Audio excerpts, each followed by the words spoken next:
Okay, how you doing? Mr. Dave here, fixing fake rocks in Phoenix. All right, there was a problem with the client back east there in Phoenix. They had someone build a feature and they didn't do it right. They made it the same old wrong way, like diamond lath and then cement on the top and not encasing the steel. So the client actually watched my videos, made the platform you see there in these still photos, and built a place to work, and they decided they're going to do this themselves.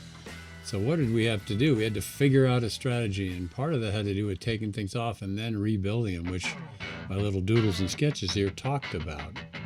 And so they went ahead and just tackled this thing. They went for it, man. They did a great job, but it was pretty nasty and outrageous. Giant diamond grinders busting out and taking things off, cutting through 3-4 inches of this mortar mix that was used on this thing.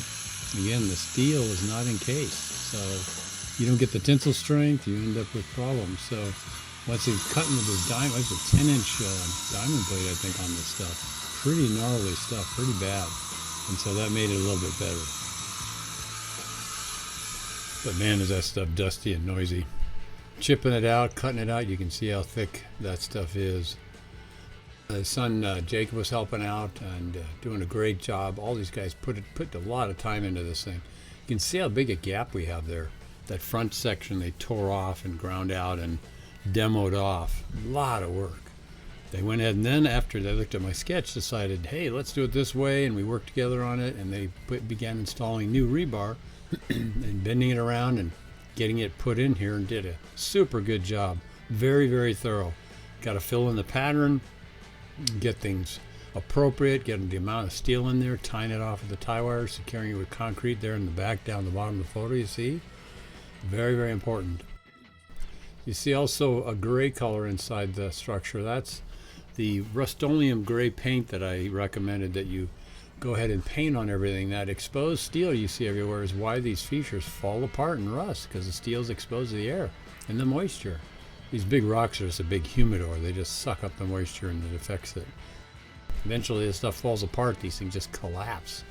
So the client has done a great job, Shane, putting all this stuff in and spraying the Rust-Oleum wherever he could reach up inside there. That'll give it a lot more years of durability and longevity. So he got that grid in there. It's looking good. You can see those rebars bent around in loops, and then they're going to fill in the gaps with more rebar and steel, and then switch over to the next step, which will be pegboard.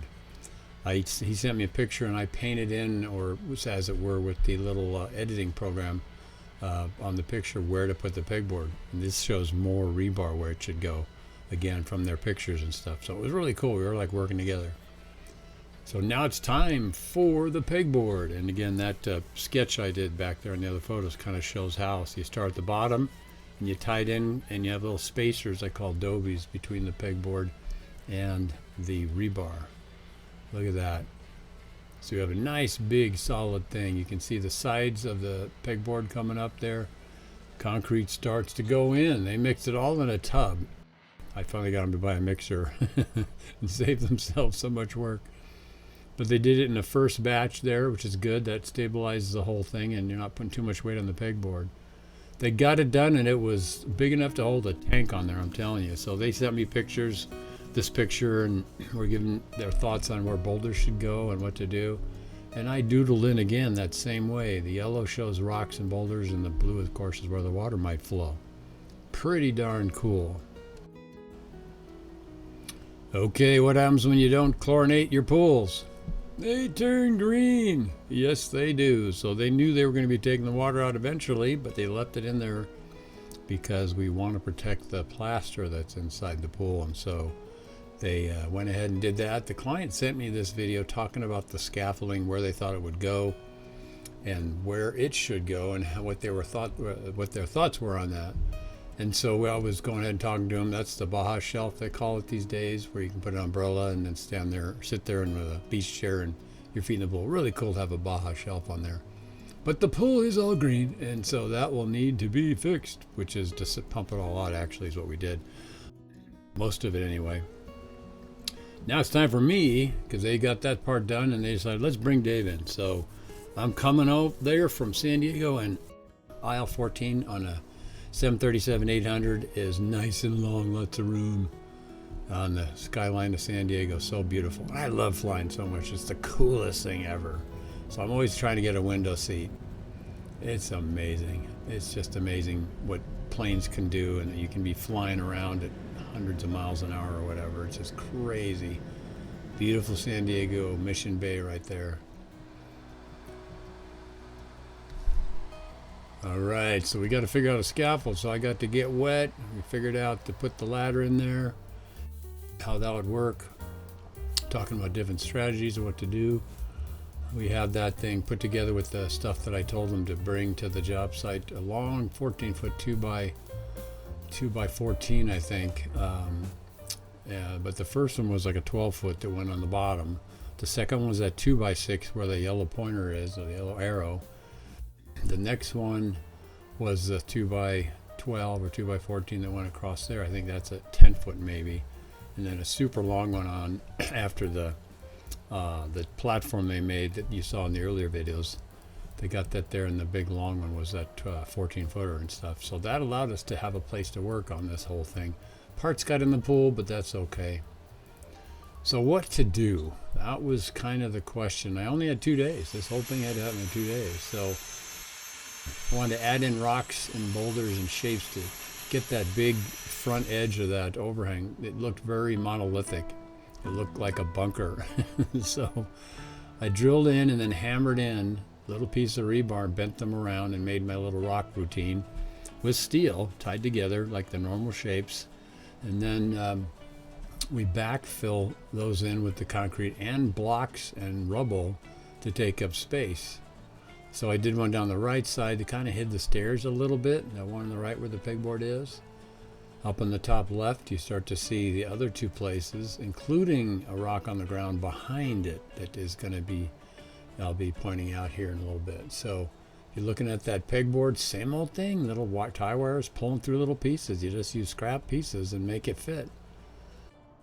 Super easy to do this stuff. You can even add satellites and rocks just on the deck in the back by drilling into the concrete and putting those in. You can add mud to the top of things, and then you can use brick as filler. Let's hear what I had to say that day. What's shaking, Mr. Dave here. We are out in Phoenix, Arizona, where we found a man asleep in the pool. No, that's the customer's friend or family member getting ready for the next phase in our project. We're remodeling an old project that needed some attention. Adding a rock here. These are like insta-quick rocks. We're going to do everything in a day and a half or so. Add a rock there with our good old pegboard. We'll have to get this texture coated later today. Tomorrow we paint and we'll be done. Crazy scaffold system as we like to do out here. 10-foot ladder and a 10-foot deep pool. They make pools deep in Arizona. Adding more rebar here. Bricks to use as filler. Building things up. Gonna try to make it nice and pretty. So blowing it out here in Arizona. Making it nice. Customer working hard. Being a team. Making it all happen, man. You gotta work as a team. All right, so Mr. Dave, you're checking out. We'll show you the next one. Okay, have a good day no matter what. God bless you guys. Oh no, yeah. Back to the man in the pool.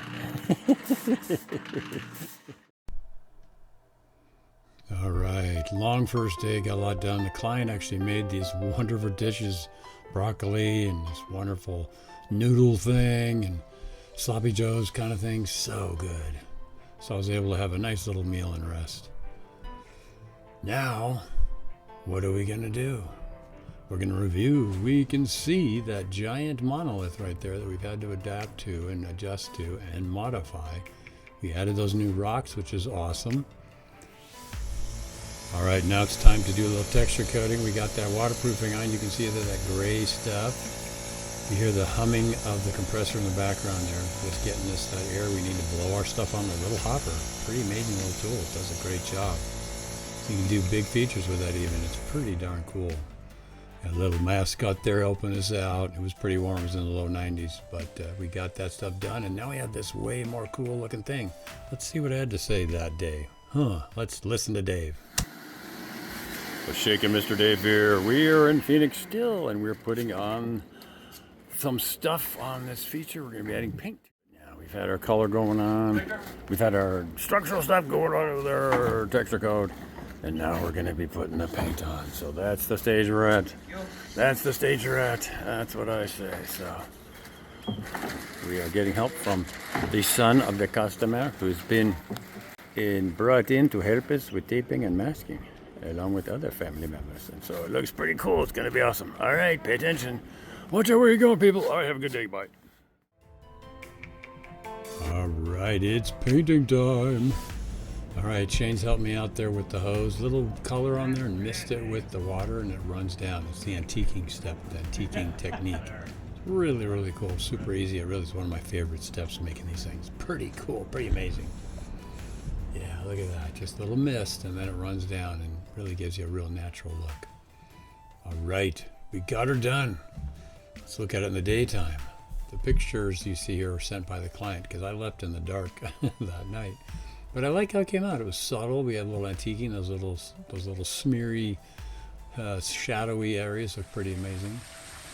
And they sent me a video too, and it looks great. It looks really, really good. You have that little satellite on the left of your screen there. You see, pretty darn amazing and fast. All in 2 days. Got a good workout. Time to head on home. I love flying, man. It's the coolest thing. Phoenix is huge. Look at the size of this place. Absolutely enormous. Absolutely unbelievable. I just love flying. It's so neat. I always try to get a window seat. There's the Salton Sea. You can see it from our Laguna Mountains, the desert view places. Absolutely amazing. You've been flying right along our house. I see planes landing all the time. We're right near Viejas Casino there. And you have Mount Viejas in the background on the left. Landing in San Diego is pretty crazy. It's one of the crazier airports on the planet, apparently. So you actually are flying down over a hill with houses and buildings and businesses in it. Absolutely nuts. Look at that. Unbelievable. You know, I mean, you could wave to your friends down on the ground probably. Absolutely amazing. What an amazing trip. Just in and out 2 days, really great people. Awesome, awesome good time. Thanks for watching. Have an awesome day no matter what, y'all. Appreciate it.